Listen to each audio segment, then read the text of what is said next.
Hello and welcome to another episode of Two Guys and a Chainsaw. I'm Todd. And I'm Craig. Today's film is 1999's The Blair Witch Project, submitted to us by James as a request. I think both Craig and I are going to have a lot to say about this movie because we were in college when this came out. It was big news all over the place, and it broke a lot of conventions, set some records, and surprised a lot of people at the time for a lot of reasons we'll probably get into. I got to see it in the theater. I think you got to see it in the theater too, right? Yep. I saw it with my girlfriend at the time, who's now my wife, so, happy memories there. But I do remember that she threw up after watching it. She literally couldn't watch the movie after about 15 minutes, watched most of the movie through sideways glances and mostly with her eyes closed. I think today, if we had gone in to see it, she would have just left the theater in a huff, but it must have been real love at the time. Right. But yeah, she threw up, and not because, everything that was happening on screen was so disgusting, but because the camera work was so shaky, because this is a found footage movie. It's not the very first found footage movie ever to be shot, but it's probably one of the most notorious and certainly one of the first modern day ones to get huge box office success. And it therefore spawned a whole genre, really, of found footage filmmaking. I mean, this movie cost about, depending on who you listen to, $25,000 to $75,000 to make. It was shot on a 16 millimeter camera and a high 8 camera, which is not even digital. It's like, it's a video camera. Shot off of a 35-page script that had no dialogue. All of the dialogue was intended to be improvised and was, in fact, improvised by these 3 actors walking around in the woods for 8 days. This was packaged up and taken to Sundance, and because of a very clever marketing campaign on the part of the producers of the film, who went to great lengths to try to convince people that the events of this movie, the found footage in this movie, actually happened, it did get quite a bit of notoriety. It was picked up very quickly by Lionsgate. It was one of their early successes, and distributed and made hundreds of millions across the world by the time it was all over. So very, very notorious. But was a very brand new thing for a lot of us when we went out to see it. And so at the time we saw it, seemed very fresh and original and interesting. Everybody was talking about it. Right, Craig? Yeah. I mean, that's why I saw it. I was excited about it. And, like you said, these types of movies that have such name recognition, if you're a horror fan, which I assume you are, otherwise why would you be here listening to this podcast? I imagine you've seen this movie, so we will, I'm sure, talk about some plot points and whatnot, but really, when it comes down to it, it's a very simple story about these 3, I guess, kind of like student filmmakers, led by a girl named Heather. All of the actors in the movie use their real names. Heather Donahue is her name.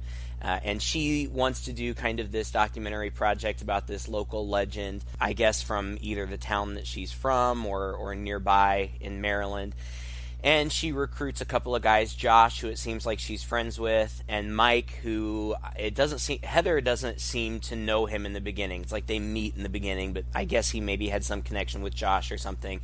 But anyway, she basically just pulls along these 2 guys to operate cameras for her, and they go out. Well, first they go to this town, Burkittsville, which is an actual town in Maryland, and they do some interviews with the local townspeople, and that's some interesting stuff which I want to talk about. But eventually they get into the woods, and spooky things start happening, and that's pretty much the whole movie. But what made the movie so interesting to me at the time was that I was one of the people, and I'm not ashamed to say this because they did such a good job with the marketing, I was one of the people who was duped into believing that these events were real, that this was actual documentary footage that had been found, and that these 3 student filmmakers were missing prior to the movie's release. And upon the movie's release, if you went to the IMDb page, all of the principal actors were listed on IMDb as missing. They even had aired a couple of weeks before the release of the movie, they had aired a documentary about the Blair Witch legend on the Sci-Fi Channel, and they had presented that as being factual as well. And I had seen that, and it looked legit. I mean, as legit as any of those, supernatural documentary type things look. And so when I went to the theater to see it, I too saw it with my then boyfriend, who's now my whatever you want to call him, the guy I've lived with Pain for in the ass? 20 years. Yeah.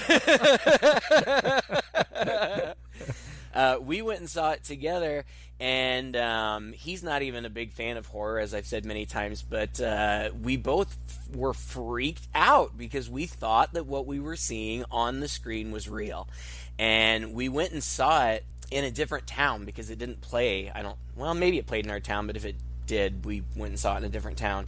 And on the ride home, we were just talking about it the whole time, like, oh my gosh, what could it have been? Were people messing with them? Was it really supernatural?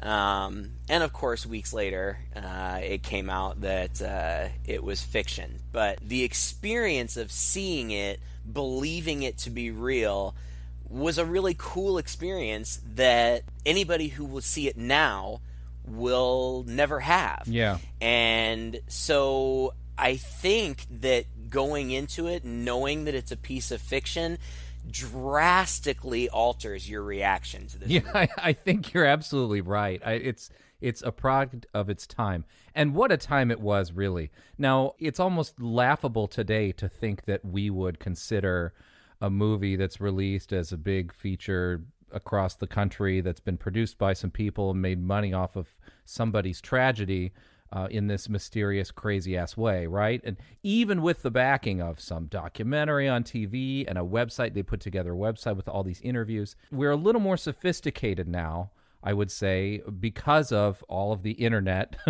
that's come in the last 20 years. Yeah. And God, I can't believe it's been 20 years. I know. And this kind of thing happens all the time. We really don't know what to believe.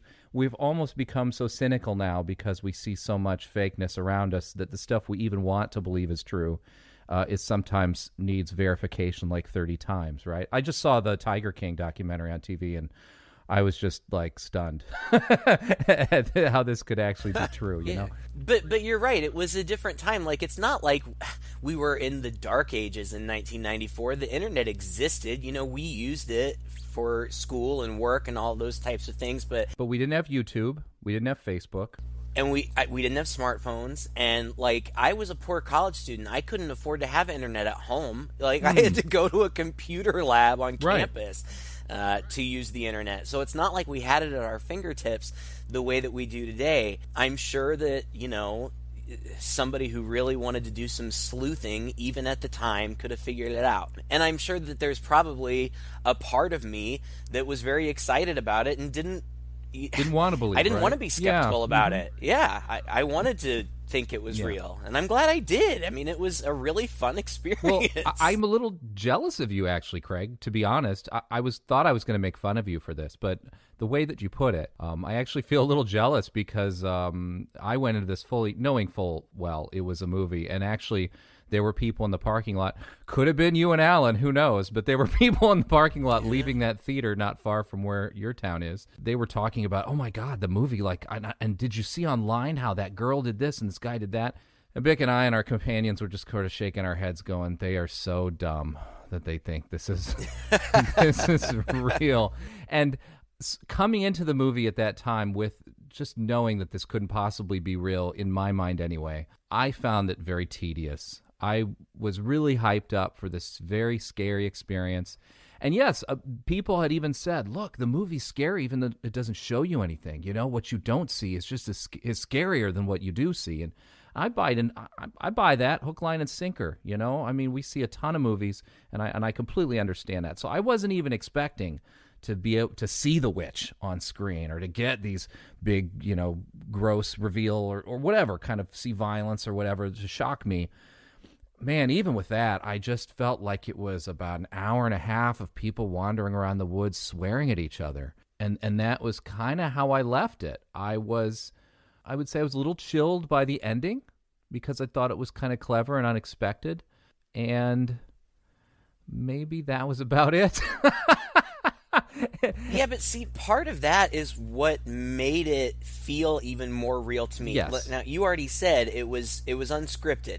They were given basic plot points, and they were basically dropped in the woods. The crew, the very small crew and the director, were always nearby, but out of sight. And the three actors had handheld walkie-talkies that they could communicate with the crew if they needed to. But basically what happened was the crew would go set up just like these crates with equipment that the people were going to need for the day, and with the instructions and a map for locations. So they would show up in the morning, they would find this, instructions, they would get new film reels, there would be instructions inside the tins for the film reels, and they would be given, an idea of where they were supposed to go, and then they would just, walk to those places throughout the day. There were things in place, like they had a GPS system in case they got lost. I don't believe they were allowed to have their cell phones on them. And in fact, though they were guaranteed that they were at no risk of being lost, they did get seriously lost a number of times. And one of those times they actually had to take shelter at just some random stranger's house until they could call the crew and say, come get us, we got lost. And they took them back to a motel for that night and then set them back loose in the forest the next day. But all of the dialogue, though they had, they were given directives like, okay, this is your relationship. Like initially, Heather and Mike were supposed to be antagonistic towards one another. And you can see that. And Josh and Heather were supposed to be friendlier because they had an established relationship. Well, when they got out there in the woods, these three actors, they weren't friends in real life. They just auditioned for these roles. So when they got out there, it was actually Heather and Josh who had a lot of tension between them. So much so that the filmmakers actually had to step in at one point. They said they weren't going to do that. They were just going to let things play out the way they played out, but it got so tense between Heather and Josh at one point that they had to step in to bring it down a notch. But that's part of what I think made it feel real, was that it didn't feel scripted because it wasn't. Yeah. And yeah, you said they walk around the woods swearing a lot. They do. They say like 160 times through the movie. But that's how the people that I know talk. Not necessarily in mixed company, but if I were out in the woods, lost with a couple of my friends, you bet your ass you would hear the F word probably about every other second. You wouldn't normally find that in a scripted piece because they'd be worried about ratings and, being able to air it on TV. These guys who made the film, just two guys getting started out, Daniel Myrick and Eduardo Sanchez, they had no real aspirations for this. They hoped, their big wish was that maybe they could get it on cable TV. And it just so happened that it did so well at Cannes. It was Cannes, I think, where it premiered. Sundance, I think. Sundance, yeah. It did so well that there was a bidding war for it, and the rights were sold for just over $1 million, and it got this big theatrical release. So I guess it's just kind of that grassroots feel of it, and it feels amateur.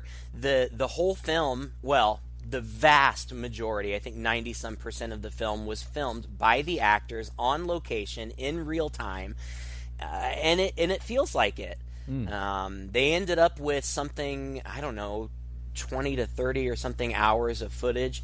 The original cut of the film was 2.5 hours. It ends up, I think it's just over, if you don't count the credits, it's just over an hour and 15 minutes that we see.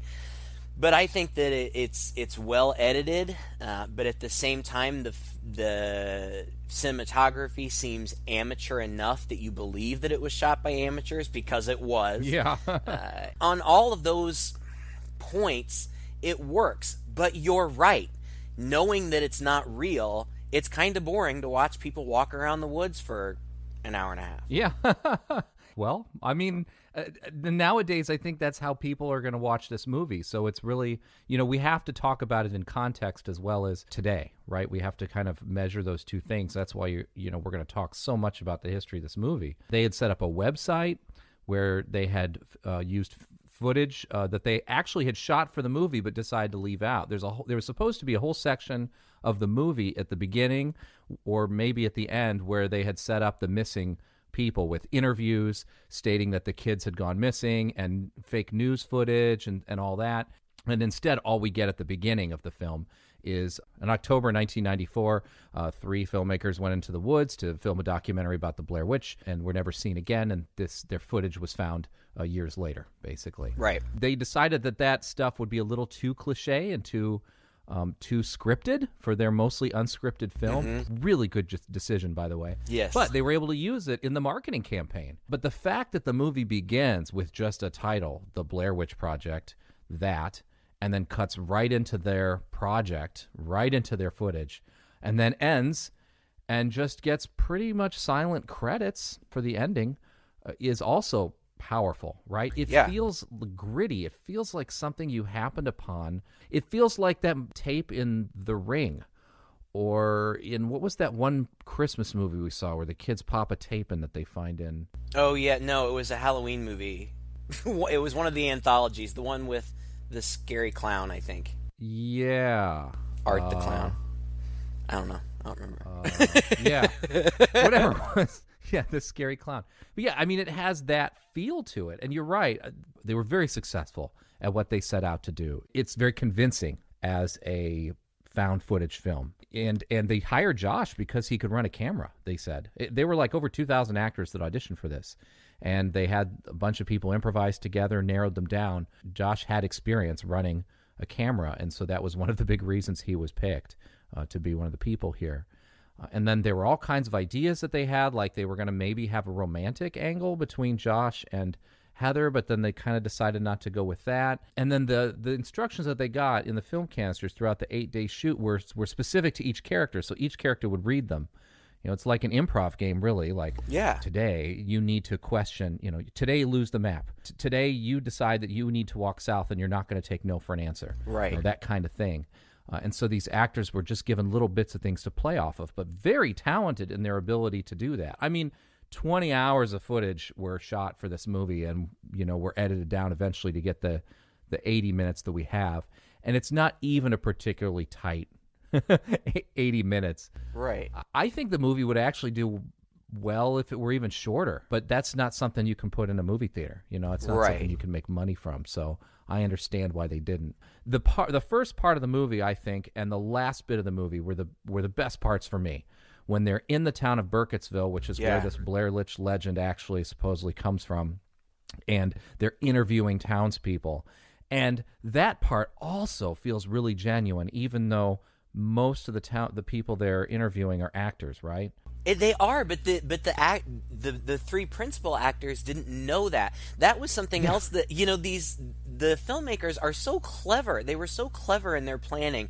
I can't think of another example of where something like this has been done, where they went out of their way to establish this mythology of the Blair Witch, which they totally made up.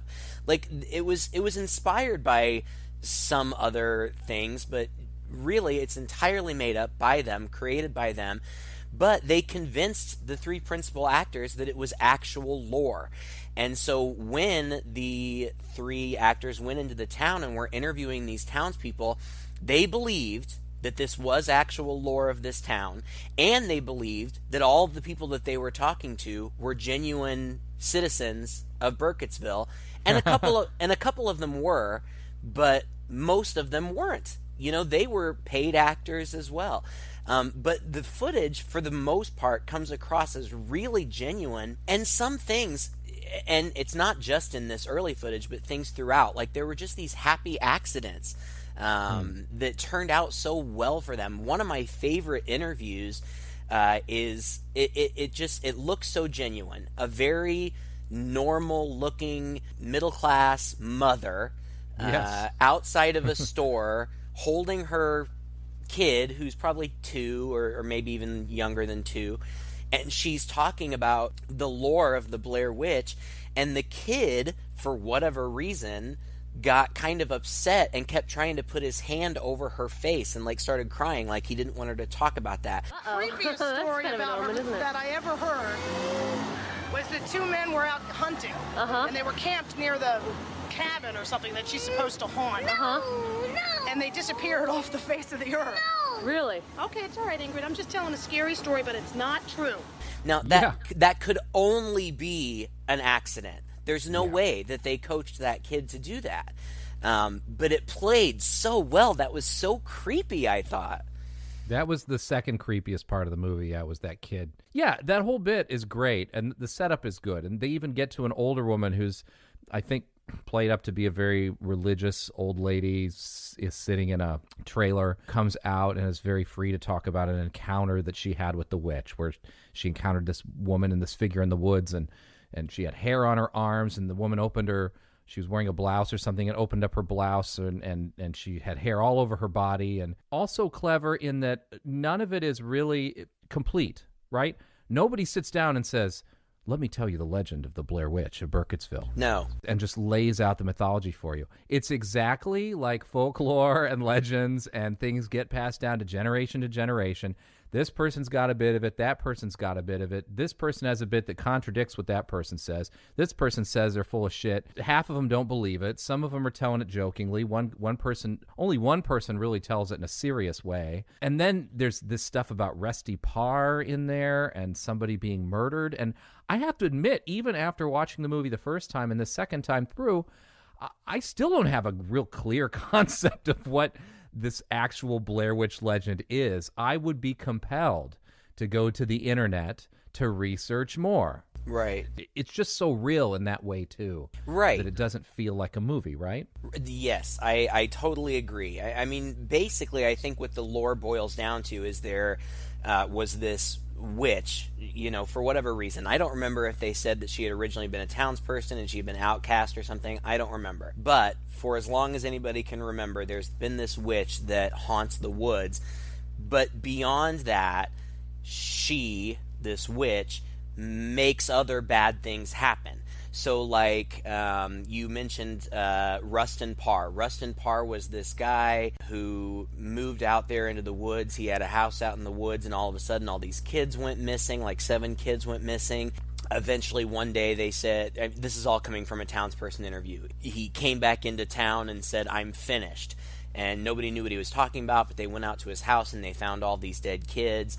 And he said that he had been compelled to do it. He couldn't take the eyes watching him from the woods anymore, or something like that. When Heather and the boys are out in the woods, the first location they go to is this place called Coffin Rock.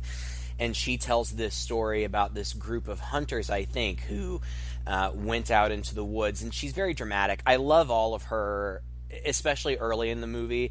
When she's doing the narration for this documentary, she puts on this totally affected voice, and it's so it's annoying. It's oh my god, she's terribly annoying through the whole thing.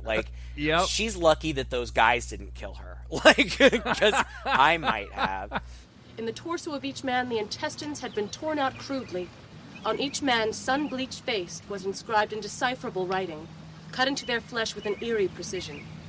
The men, still entranced by the horror of what had happened, left the scene to find the sheriff, and did not sketch the writing and did not remove the bodies from the rock.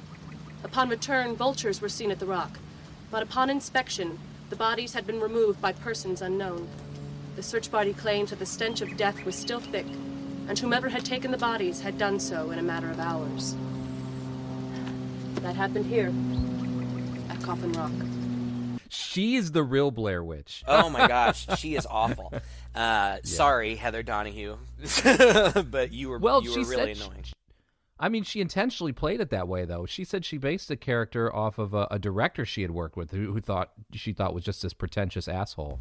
So yeah, she did a good job at that. You're right. Super annoying through the whole thing. And it comes across, but in this totally, it's what you would expect somebody who's trying to sound like a reporter or a documentarian to sound like. It's totally affected and stupid. Mm-hmm. So there's tons of lore for them to play with and explore. And you're right, it's disjointed, it doesn't make a lot of sense, but again, to me, that added to the realism of it. Yeah. Because you didn't know what to believe. You didn't know what, the story was so broad, you didn't know, are we is there really some sort of supernatural witch? And these are the things that they go through in the movie too. You know, they at first, when they start hearing weird noises in the night, they think that somebody's f***ing with them, you know, like locals or somebody who doesn't want them out there. And then they start to wonder if it's supernatural or whatever. Another one of my favorite things, another one of these accidents that I think worked to their advantage so much is, you know, they're camping and they get lost. I mean, that's the biggest concern right away, is that they're lost in the woods, and Heather is, you know, feigning this confidence that she's going to get them out, but tensions are growing as, you know, it becomes increasingly clear that they're lost. But they start hearing strange things in the night, and at one point, and this was so scary to me in the theater, they've already heard the noises one night, and the noises sound like breaking twigs and branches, and then maybe also some kind of like animal noises or voices. It's all very obscure, which is good. I wouldn't, you know, you don't want it to be too clear because you want it to be a mystery for us too, as much as it is for them. But I think the second night, they're all huddled in the tent thinking, what are they going to do? And something attacks the tent. Ultimately, in real life, what it was the director was just standing outside the tent hitting it with his hands. But we're seeing it from the inside, and it looks really scary. The actors didn't know what was going to happen. Their reactions are genuine. They decide to get at, well, decide, it all happens very quickly. They jump out of the tent and go running. And so the footage is super shaky because they're running and it's dark, and so you can just see in the beam of the light on the camera. And at one point you hear Heather say, you don't see her because we can only see her back, but she looks over to the left and she says, "Oh my God, what the f*** is that?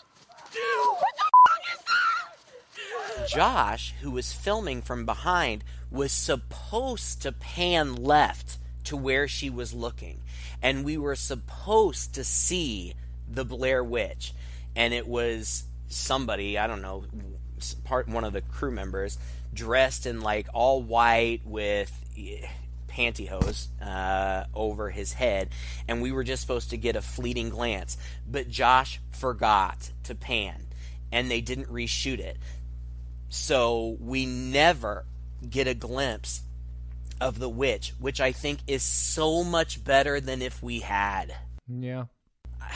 I mean, you know, maybe that would have been right. creepy imagery, but I just, in my mind, the way that it was described, what it was supposed to be, it sounds hokey. I mean, maybe they could have pulled it off and it would have looked weird and creepy, but I think that I prefer that a mistake was made and we didn't actually ever see the witch. I think you're probably right about that. We'd probably be saying about how it would have been better if they had not had the witch at all, rather than see this weird white figure running by. Like, what in the heck was that? But in the same sense, it was a bit of a disappointment for me in the movie. And maybe it's because, again, I went in there not really believing all this, so my imagination maybe wasn't working overtime. But seriously, like, as I was watching it, I really wanted so badly to see something. And really, what we do get to see are not figures and not people, but weird things, right? Yeah. They come across piles of rocks along their path. One of them, at one point, there was a pile of 7 rocks, and I think that was supposed to reference maybe 7 of the kids who were killed at one time in one of the stories. Yeah, 7 piles of rocks, yeah. When they wake up from, I think, the first night that they're kind of molested, or they're hearing things, or their tent is something. When they wake up, they step outside, and there are 3 piles of rocks out there, and it's obviously a pile of rock for each of them, and that's creepy. Yeah. And they think it's creepy too. But then they press on, and it's, 20 more minutes of them arguing about who lost the map, where are we, how are we going to get out of here, fighting, not fighting, yada, yada, yada. Then they camp again, and there's some mysterious noises, and then they wake up, and they go around some more, and then they come across one of the more iconic things from this movie, and that is this little part in the woods, kind of a mini clearing, where there are all of these stick figures. They're hanging from trees, and they're stuck to trees, and they're tied to trees, and they're on the ground. And this is pretty well freaking them out because, well, of course, a pile of rocks isn't natural, but these clearly tied together stick figures, somebody or something did this, and it's creepy as hell, right? So that freaks them out, and it would freak me out, too, if I were out there in the woods. But as a theater goer, it wasn't really freaking me out too much. So then they go and they argue some more and they're lost some more. And this time around, I was really trying hard to get in the heads of these kids. Like, okay, I'm lost in the woods with them. Wouldn't I be scared too? Wouldn't I be scared too? Because that seems to be the scariest part of the movie is they're lost and night's going to come at some point. And mysterious things are happening at night. And these ominous signs are along their path. They're coming across. At one point, they think they've been walking south the whole way, but they come across the same creek with the same log that they previously crossed, and that's frustrating. And they have these moments of breakdown, which are also really good, right? Yeah. And convincingly. Well, because they are genuine. They had some idea of what was going to happen, but there were also tons of surprises along the way. Plus, you also have to just consider, all of this tension, the infighting. It's real because they really are sleeping in the woods for 8 days. They really are walking through the woods all day, every day. They were given, limited food. They were given some snacks and things, not like they were being starved, but they were exhausted and hungry. And so, they're given these directions, these maps to follow, and they walk through the forest all day, and they end up back exactly where they started in the morning. Mm-hmm. And so, Heather at first doesn't want to admit it, and when she finally realizes that Mike or whoever it is that's telling her it's the same tree across a creek, when she finally realizes it's true, she falls to the ground and weeps. And I think that a lot of that, she's an actress, but I think a lot of it is genuine. Like, Jesus, we just walked through the woods all day carrying these huge backpacks, all this camera equipment, just to end up where we started. So some of that frustration is real, and you can see it in the tension when they fight, too. I just thought it was really kind of hilarious that, in the beginning, Heather and Mike are kind of sparring with one another. And Josh is playing the peacekeeper. And that's the way it was supposed to be. But as the movie goes on, you just see Josh getting more and more angry at Heather. And eventually Mike has to step in and be the peacekeeper. That's right. And it works for me. I mean, I'm going on and on about all these great things. None of that negates what you say. The fact that if you know it's not real, it's just not as compelling. But I also think that it is more compelling if you know about the production, which is why I think we're focusing so much on that, because I think it's more interesting than just talking about people walking around in the woods. Yeah, I mean, that's kind of sad, right? It's like something that you get a lot of more fun out of watching and analyzing it nowadays than you get out of actually experiencing it really maybe the way it was intended to be experienced in the beginning. It's more of just like a cultural relic that we can examine, and like it's sitting in a museum somewhere, But that's not necessarily bad. There are a lot of movies like that, too, that we just can't enjoy so much today, but we can still appreciate them. You said cultural relic. In many ways it is, and I think in that way that hurts it, too, if you are a first-time viewer. Because, like, even those stick figures, they're so iconic at this point. They've popped up in other movies. They've popped up in television shows. They've... that imagery, you see it, video games, you see it all over the place, these creepy stick figures.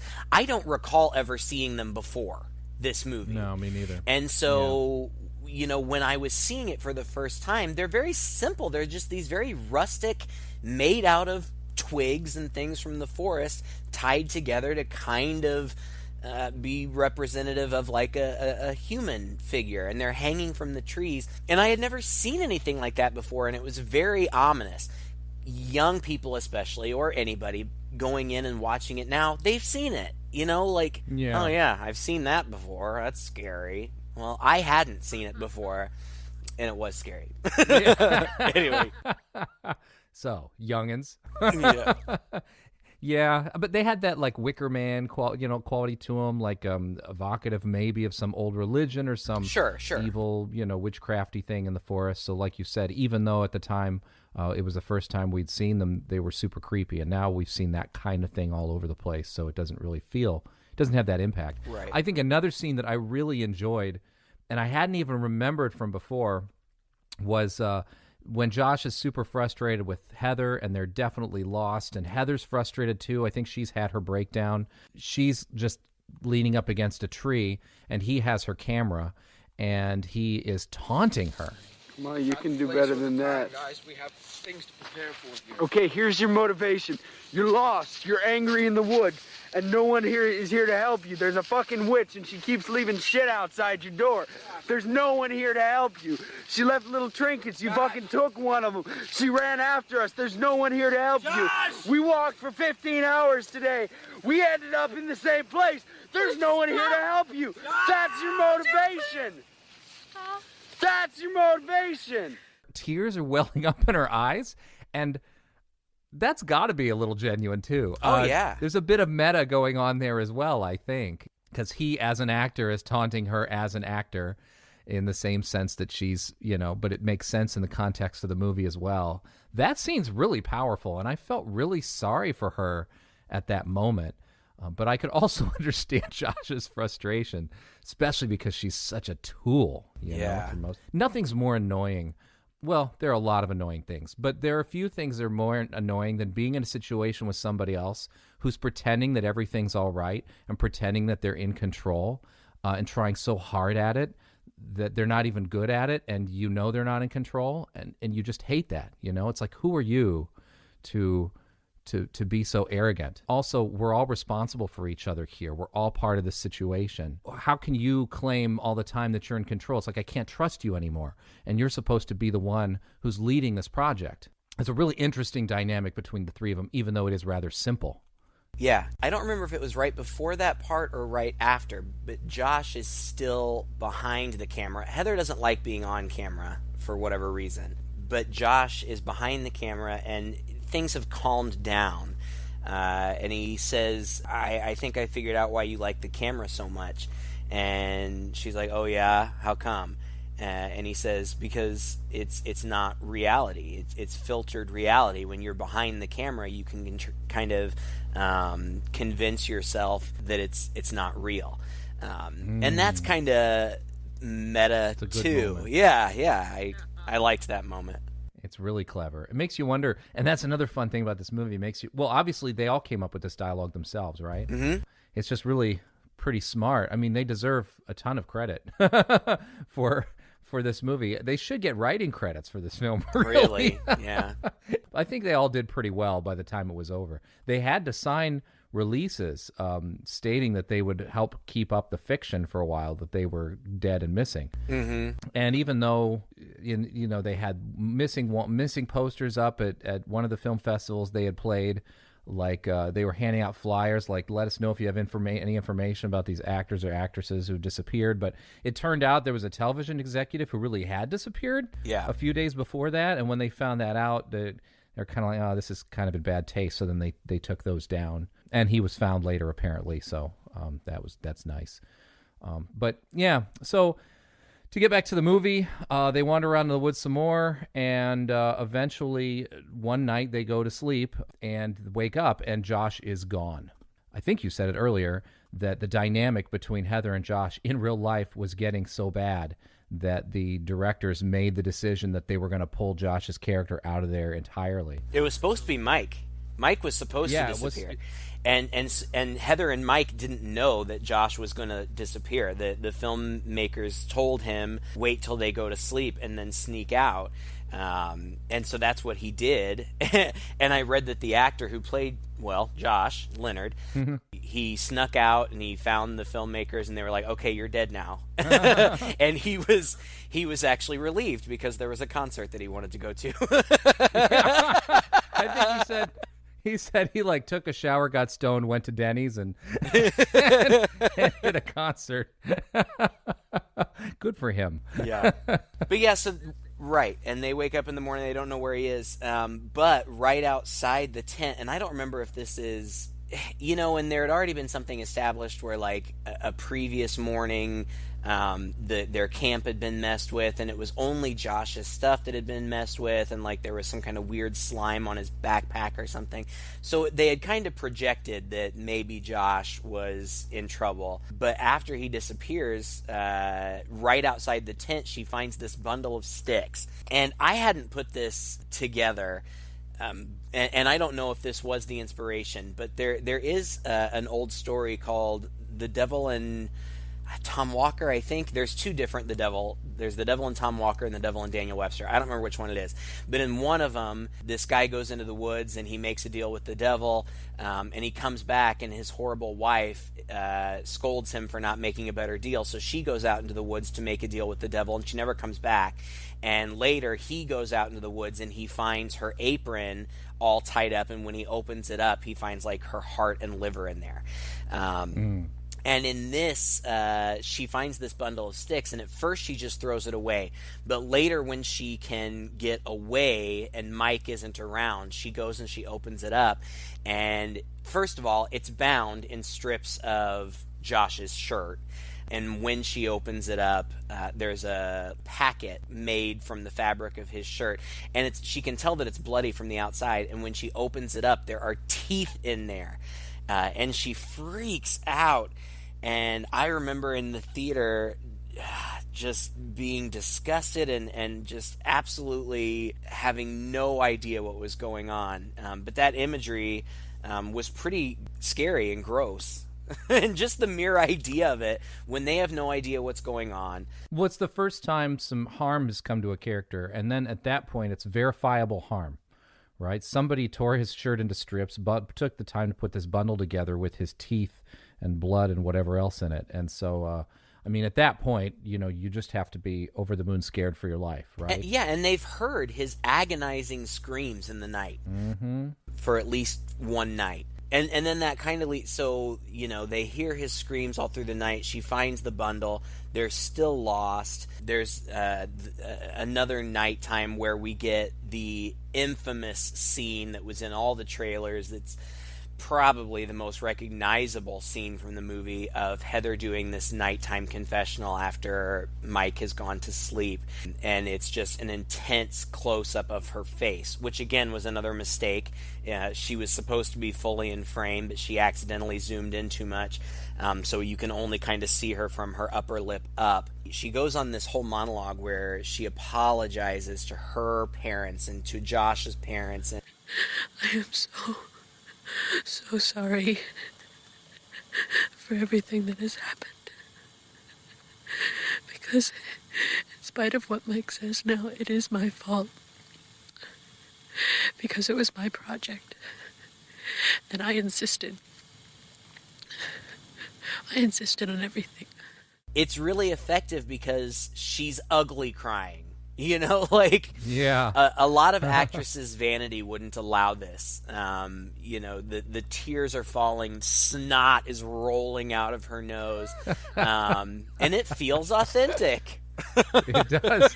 It's also gross to watch. I remember, is it one of the Scary Movies, the parody films? Probably. Where they do this scene and they just have like snot continually gushing out of the character's nose during this scene.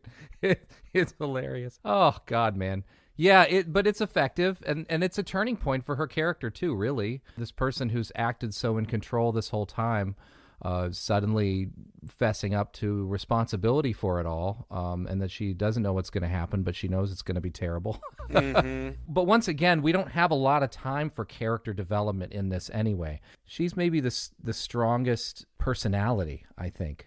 I don't know. For me, like Mike and Josh, obviously Josh gets angry and Mike ends up being the calm one, and then Josh disappears and Mike kind of still seems to be the calmer one, right? Yeah. But as a sense of like who Mike really is, or what his, dreams or aspirations or motivations, or, what he'd be like to have a beer with, you really don't get a feeling for any of that.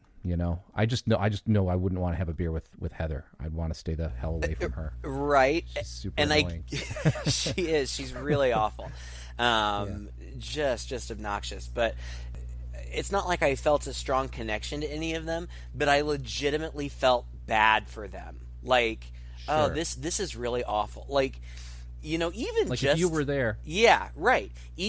Putting yourself in their shoes, even just beyond the supernatural stuff, just being lost in the woods. I mean, that is scary enough.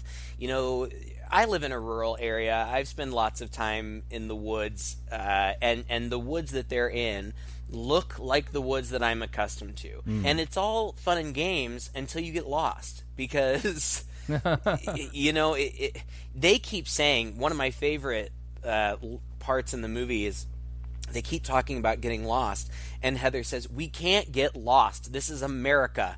We have destroyed all of our natural resources. We are bound to find civilization if we just keep walking. Yeah.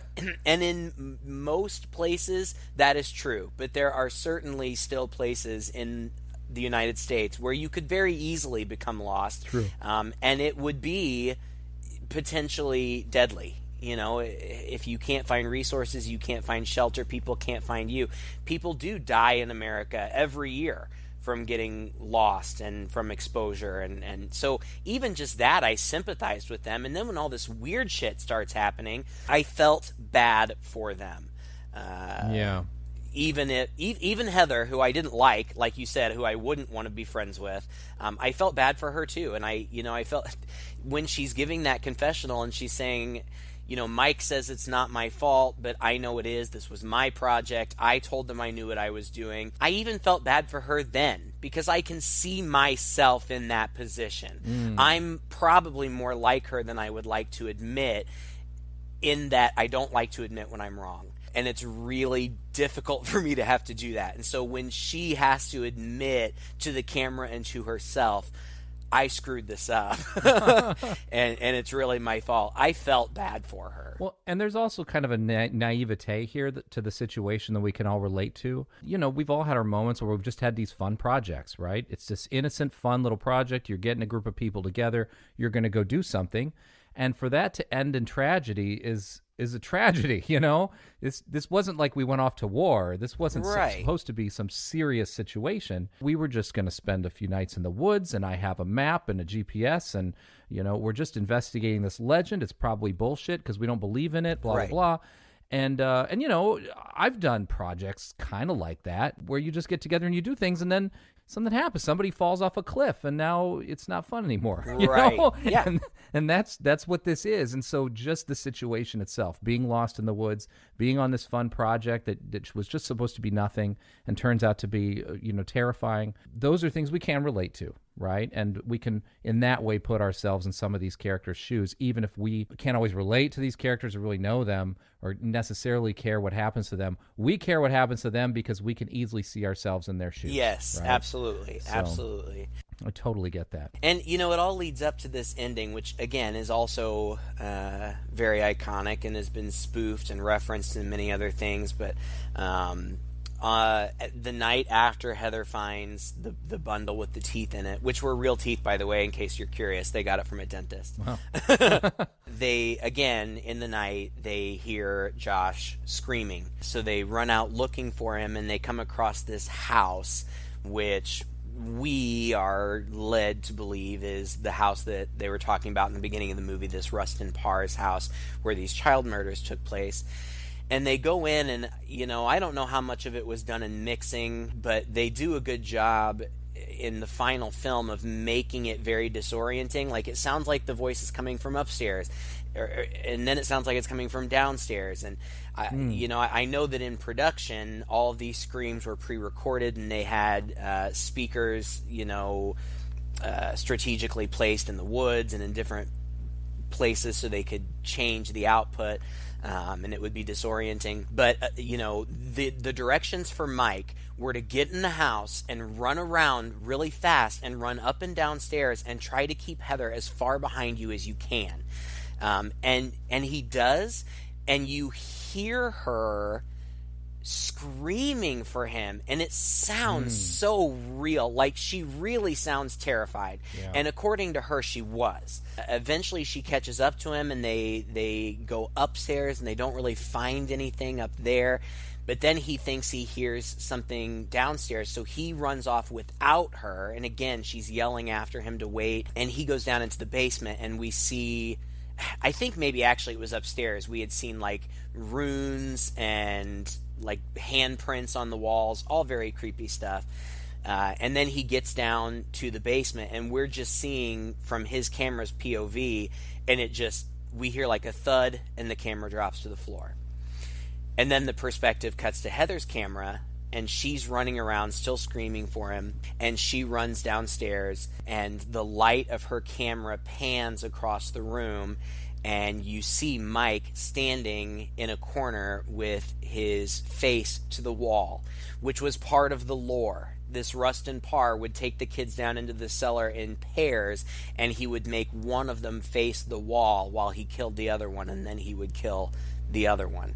So Mike is down there with his face to the wall. Again, we, I guess, kind of hear some sort of scuffle. Heather's camera falls to the floor, and that's it. Again, these actors, Mike was instructed to run downstairs. He did. When he got down there, 2 crew members, all completely in black, grabbed him and directed him to stop talking, and they put his camera down on the floor, and they told him to stand against the wall.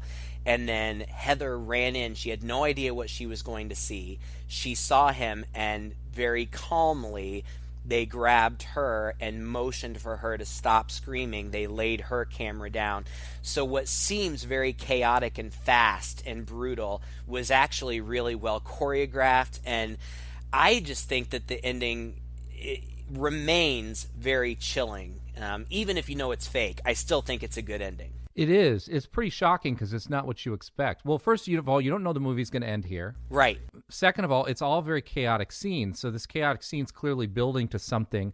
And maybe it's going to be our showpiece, something grand. And when she runs down into the basement and you see him with his face against the wall, it's just a dissonant image. It doesn't jive with. Right. It's totally shocking to your brain. And it's creepy in that way, like what the hell's going on? And you hardly have time to react to that when her camera falls. Right. And that's the end. And so, yeah, of course, your brain's going, what the hell's going on? And oh my God, is this it? Like, this is all we get? And in any other movie, you'd be super disappointed. Like, oh, they screwed up the ending. Like, they chickened out. They didn't know what to do. And in this movie, well, it's found footage. What are we going to do? This is all the footage we got. Right. So they have an excuse for it, and that was something that did haunt me a little bit as I replayed the film in my mind. Like, what was that? I didn't even remember the Rustin Parr lore from earlier in the movie, so I was super confused. In fact, I read that the filmmakers actually went back and added the Rustin Parr stuff. They did after the fact. So even they hadn't completely planned that part out, but decided upon showing it to audiences that they needed some little explanation to tie that in. And then when the distributor picked it up, they had recommended a different ending. And so they dutifully went out and shot like 4 or 5 different endings, some of which, had him like crucified on one of those stick things, and some things which had gore and all kinds of stuff in it. And by the time they were all done, they said, look, I think the original ending's probably better. And thankfully, the distributors agreed and let them go through with it. And it turned out to be, again, one of the most iconic endings in horror, really. We still talk about it today, I think. Well, we are talking about it today. Right. But I mean, like, people reference this all the time. And it shows up on lists as, like, scariest moments in horror cinema or top 50 scariest endings in a horror movie. This is definitely up there. So it's effective. It really is. And the movie was huge. Like, there was so much hype around this movie. I remember all the hype around it. That's why I was so excited. I must have seen it opening weekend or really close to that, because again, I still was under the impression that it was real. And it opened opposite The Haunting, which was, I think it was The Haunting. It was a huge budget horror movie. And it blew it out of the water. Like you said, there are varying reports, but I read that the actual production of the movie, these guys didn't have any money. So the actual production was only $20,000 to $25,000. And like, they were so strapped for cash that they bought, I think, the 35 millimeter camera or whatever it was that they used. They bought it at like a Circuit City, and after they filmed, they took it back. They took it back and got their money back for it. That's how strapped they were for cash. So the production was like $20,000 to $25,000. Somebody put in $500,000 to $750,000 for post. It got sold for distribution for $1.1 million. They did $25 million in marketing, and it made worldwide over $250 million. So, I mean, insane. It was just insane how well this little movie by these nobody directors starring these no-name actors who nobody had ever heard of just was a worldwide phenomenon and sparked a franchise. A couple years later, Blair Witch 2 Book of Shadows came out. Have you seen that? No, I haven't. I've always been curious. It's not very good. I mean, as a standalone movie, it's fine, but they abandoned the found footage thing. It's clearly like a Hollywood picture. Standalone, it's okay. It's not great. There was a series of young adult books. There were video games. And then I think in 2018 there was a surprise sequel, which was just Blair Witch. Did you see that? Yep. In the theater. Alan and I went back to the theater. Oh, how romantic. And I liked How did that turn out? I liked the movie, but it just, without the hype and without, it's just not the same, knowing that it's, and the third one is really kind of a direct sequel to the first. They basically ignored the second one altogether. And the third one does what people whined and moaned about the first one not doing, which was not showing anything, not showing the witch. You do see the witch in Blair Witch. You do see a lot of these supernatural phenomenon. They play a lot with like time jumps and weird stuff. And it's clever and it's a well-made movie. But, it just doesn't stand up to the original, not necessarily in quality, but in hype and in experience. But nonetheless, it's a huge phenomenon, and I bet money we'll see more from it moving forward. I mean, it has to carry the legacy of just a powerhouse original film that was so original at the time and did something that, quite frankly, probably can't be repeated. Right. Right now we watch a lot of found footage movies. We know they're found footage, but we still find reason to enjoy them. People thought this was going to be kind of a one-trick pony in that way, that like, okay, now a whole bunch of people are going to rush out with their video cameras and make found footage films, thinking they can do them all cheap, but it's not really going to work again. Well, it has. It has worked in big budget films as well as low budget films. We've seen people do really innovative stuff with this where they haven't had to pretend that it's real. Right. We as the viewer, it's just another way, another format, another frame of telling a story, and that's kind of neat. And Blair Witch, in a way, opened that up for us a little bit, at least brought it mainstream. And I was super excited when it came out and it was so popular as a budding filmmaker who also, around the same time, ran out and shot a movie with a digital camera that I returned to Walmart when I was done with it. I wasn't above that either. But yeah, so I mean, I was excited to see, because at the time there's this huge debate among my friends and I, like, yeah, these digital cameras and things are getting better and better all the time, but you probably really have to shoot on film for audiences to accept it. And now, of course, it's not true. 20 years later, we'll watch anything. Yeah. But back then, to see a movie that was shot with a video camera up on the big screen, making hundreds of millions of dollars worldwide, was extremely inspiring. And I think it did inspire a whole generation of filmmakers that otherwise would have thought that they had to go to huge lengths and enormous amounts of resources to put their vision up on the screen in front of people. And so, in that way, it did inspire me, even if at the end of the day, I wasn't as taken by the movie as I really wanted to be at the time. And still today, like, I think we're both kind of agreeing it doesn't quite stand up to a fresh viewing by somebody who's never seen it before. Yeah. Maybe. Thank you, James, for giving us the opportunity to talk about the Blair Witch Project. If you have a request, you can find us online. Just search for Two Guys and a Chainsaw. You'll find our Facebook page. You can find our website at twoguys.red40net.com. You can also find our YouTube channel, where you can listen to us while you just stare at a still image of our faces. And it doesn't sound entertaining to me. I think it's more of a turnoff than anything. But apparently there are a dozen people who like to do that. So if you're one of those, go down there and make it 13 and subscribe to our channel, please, so that we can do a little bit more stuff with that in the future. Until next time, I'm Todd. And I'm Craig. With Two Guys and a Chainsaw.